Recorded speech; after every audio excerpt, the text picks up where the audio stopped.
No último final de semana, nós realizamos mais um exame nacional do ensino médio, o nosso conhecido Enem. Neste Enem, tivemos mais de 8 milhões de pessoas participando desse processo. E o Enem, como todos nós sabemos, ele é coordenado pelo Instituto Nacional de Estudos e Pesquisas Educacionais da Educação, do Instituto Anísio Teixeira, o INEP. Nesse processo, além de ter acesso ao sistema de seleção unificada, também é a porta de entrada dos institutos federais tecnológicos, nossos institutos que antes eram a antiga Escola Técnica Federal, que após a sua modificação passou a ter caráter de instituto e também de universidade, e serve também como acesso de Ciências Sem Fronteiras, em que permite vários jovens do Brasil, meninos e meninas, a fazer a sua qualificação, o seu conhecimento nas melhores universidades do mundo. Esse processo também dá acesso ao ProUni, ao programa Universidade para Todos, que tem como objetivo atender exatamente as crianças mais pobres, mais sofridas, aquelas que estão inscritas na lista, no cadastro único e que têm renda de até 3 salários mínimos. Esse processo do Enem também serve como instrumento para o FIES, que é o Fundo de Financiamento Estudantil, em que nós temos hoje centenas de jovens, homens e mulheres, fazendo a universidade através das universidades particulares e tendo seu financiamento pelo FIES. Aliás, estamos fazendo um acréscimo de 5 bilhões e 400 milhões de reais ao orçamento do FIES, ainda de 2014, exatamente para viabilizar a matrícula desse conjunto de estudantes no sistema universitário para 2015 e, ao mesmo tempo, da segurança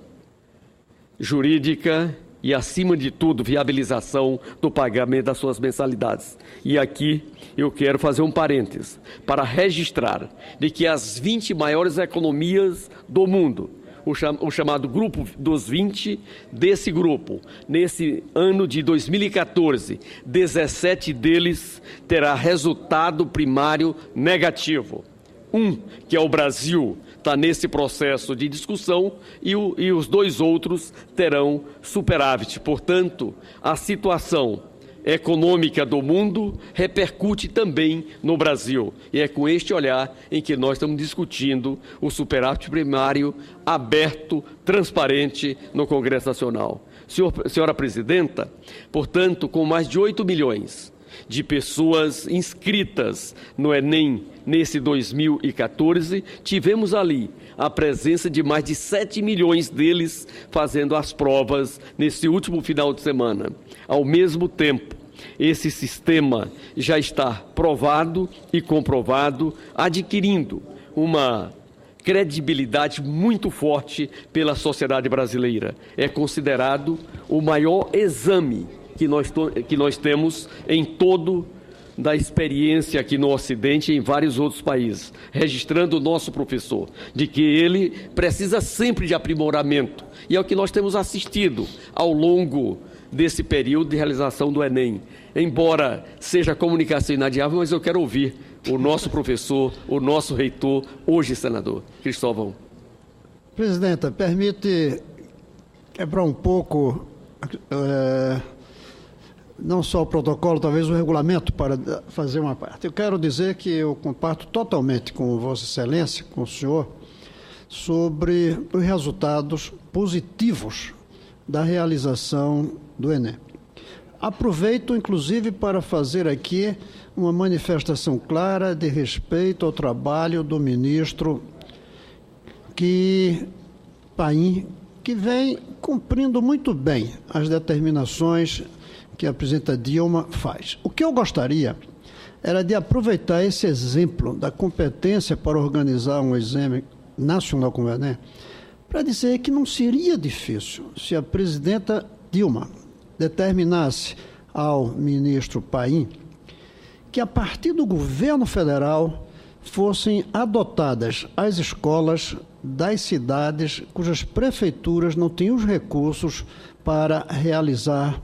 uma boa educação para as suas crianças. Aquilo que uma maneira que no princípio eu chamei de federalização e que eu prefiro chamar de adoção federal,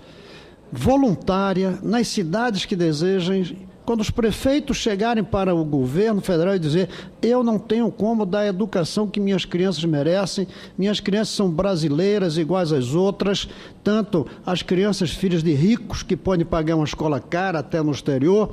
e aqueles que conseguem uma vaga numa escola pública de qualidade, e eu quero ter a mesma qualidade para minhas crianças. Por isso, governo federal, presidente, adote as escolas da minha cidade. Muitos dizem que isso é impossível. Talvez seja impossível para fazer nas 200 mil escolas. Façamos algumas, façamos aos poucos. Criemos uma espécie de CIEPs por cidade e no século XXI. Porque os CIEPs, que o grande Brizola fez com o Darcy Ribeiro, já tem 50 anos. Então, aquela concepção já não é mais o que corresponde à realidade de um mundo onde a tecnologia da informação tem que chegar às escolas. Então, eu parabenizo, manifesto meu reconhecimento ao ministro Paim e aproveito para dizer que um governo que é capaz de, e um país e um governo que são capazes de fazer um exame para 8 milhões de jovens, é capaz, sim, de começar um processo de federalização da educação de base. Senador Cristóvão, eu quero incorporar o seu pronunciamento ao que nós aqui estamos argumentando e registrar que, com a aprovação do Plano Nacional de Educação, a vinculação de 10% do Produto Interno Bruto para viabilizar essa parceria entre os governos municipais, os governos estaduais, o governo federal, as conferências em que estão sendo realizadas de âmbito municipal, estadual e agora na União, em que Vossa Excelência ajudou muito na construção dessas conferências, nós deveremos ter um conjunto de dados novos que somam com o que a Vossa Excelência tem apresentado, em que chama de federalização, mas que nós podemos fazer uma gestão compartilhada, com recursos fundo a fundo, como nós chamamos, assegurando a sua transferência, a escola de tempo integral, e com um olhar todo especial para o ensino médio, que na nossa leitura é onde tem o maior estrangulamento hoje no sistema de ensino brasileiro, a alteração da sua grade curricular, para que o ensino médio seja mais atrativo para essa juventude e, ao mesmo tempo, assegurando a sua formalização, sem esquecer de que quanto mais cedo a criança tem acesso aos instrumentos da educação, desde o lápis, o instrumental ali na creche e, ao mesmo tempo, o seu acesso, isso, como muito bem Vossa Excelência já nos ensinou e tem deixado claro na sua atividade parlamentar, é decisivo para o desenvolvimento dessa criança no dia de amanhã, no mundo do conhecimento e do ensino. Por isso, as preocupações em que Vossa Excelência tem trazido permanentemente como senador e ontem como gestor e professor faz parte dessa grande preocupação nacional. E eu tenho clareza de que nessa conferência nacional que deveremos fazer agora, muitos dados novos virão e nos permitirá ter uma consciência mais crítica e, ao mesmo tempo, mais subsídio para fazer as mudanças que são necessárias. Por isso, parabenizo o seu mandato, a sua preocupação e, ao mesmo tempo, as colaborações. Senhora Presidenta, para concluir, esse sistema do Enem já está comprovado e nos permitiu, em 2003, ter o acesso de algo em torno de 3 milhões de pessoas no ensino universitário brasileiro e, no último ano de 2013, chegamos a 7 milhões e 100 mil. E esse processo agora de mais